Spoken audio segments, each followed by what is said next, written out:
other interesting culture news, you have Miss Universe filing for bankruptcy. And some are saying that coincidentally, they also had an award in which they gave the award to the trans contestant. So Miss Universe used to be extremely popular, and the company behind, the parent company that actually owns the brand, the operation of Miss Universe, just filed for bankruptcy after the alleged trans controversy. Now, it looks like this is thanks to the New York Post.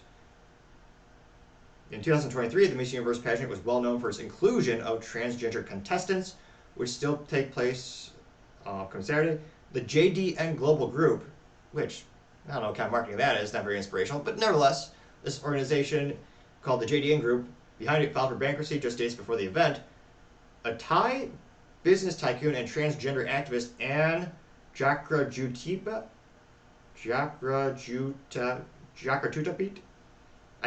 that's probably close, I think. Maybe.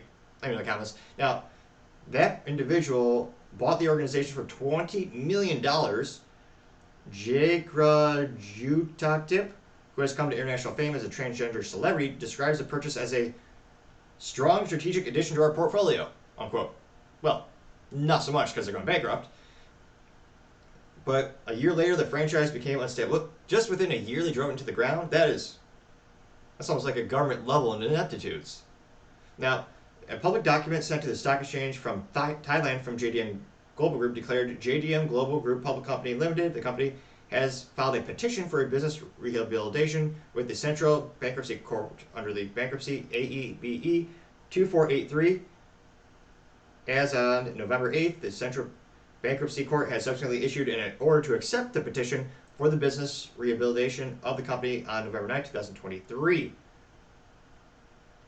The Miss Universe organization published a subsequent announcement declaring that amid the, quote, current financial situation, that we confirm that Miss Universe 2023 will be held in El Salvador on 18th November 2023, where a top-notch experience provided for our fans will remain top of our priorities.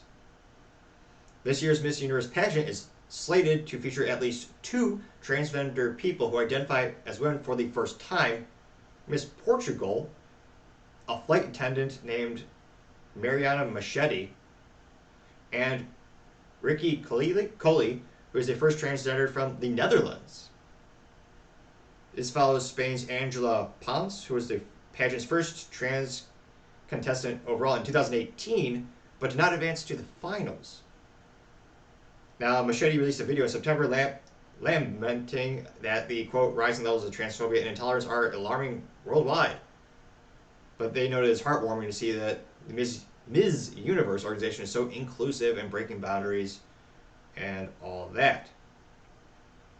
Now, I can't help but wonder, again, similar to Victoria's Secret, where they used to go to cater a very specific audience, beautiful women, and then they decided to shift their business model, going from a niche, depending on what you look at the figures of the United States obesity rates and health rates, nevertheless, they went from a specific vision of having beautiful women. They had the angels, and then Victoria's Secret gave in to the activists. They said, you know what, we're going to make audience for everyone.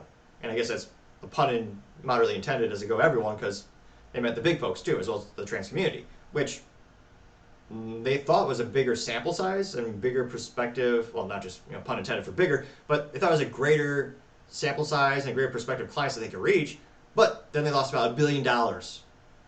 So that was not such a good thing for Victoria's Secret. And subsequently, they announced publicly that they're going to go back to the traditional vision of really portraying beauty and having the angels, and not trying to sell underwear for everyone on the planet. Which, again, I'm not saying there's not an audience for that, or there's not a prospective client for that, but I think it'd be better, even if you're a parent company, start a different brand for that specific vision. Victoria's Secret, for decades, was all about going after the beautiful women and making women feel beautiful. So I'm not surprised that vision just fell flat on its face. Now, I wonder if it's a similar situation here, where, historically speaking, Miss Universe, I remember back in my day, the gals in the schools would talk about it every once in a while, and they all yearned to want to have that, what they perceived at the physical perfection, and they all strive. And I mean, little girls would have all those little, they have contests in school, all that kind of stuff. It's like they aspire to be. Now, this is a very, relative to the whole life cycle of Miss Universe, it's a much more newer development. And I think, and I was going to say, maybe I'm wrong, time shall tell, But more and more people are starting to tune out of this type of cultural shift. And again, if they want this to be successful, I would guess they can have, I think a proven business idea would be, if you wanted to, just own multiple pageants and have one for each of the groups. However, that philosophy, many would also argue, is in opposition to some of those ideals because they think there's no delineation between the groups. So these businesses are stuck between a rock and a hard place. Now, in this specific case, this is a straight up, is an activist, and it's a trans activist. So this person's doing exactly what they want.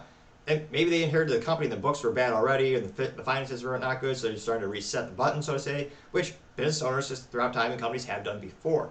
Now, I suspect they're decreasing the mass appeal they used to have, and that's why that's a part of the variables that's affecting this bankruptcy. And again, with the short term, I don't think it's not going to be a financial beneficial thing for them to go down this path. Long term, maybe I'm wrong. But let me know in the comments, do you think this bankruptcy is a direct result because of the activist and this individual's ideals and the new business model they're going after? Or do you think it's coincidence? Or do you think, hey, they just bought the business, they want to have it reset, they had some bad assets on the books? Let me know. I'd be fascinated to hear what you have to say. Thank you everyone again for taking the time to tune in today, trying to get to 4,000 subscribers by the end of November. So if you click that button, I'd greatly appreciate it. Also, any comments are greatly appreciated. I'm always looking for a critique, even if it's harsh, so I know how to grow and develop, make the channel better and better. Lastly, don't forget to take time to tell your family, tell your friends, tell your coworkers, heck, tell your enemies, tell anyone and everyone. Just stay safe, fight the good fight.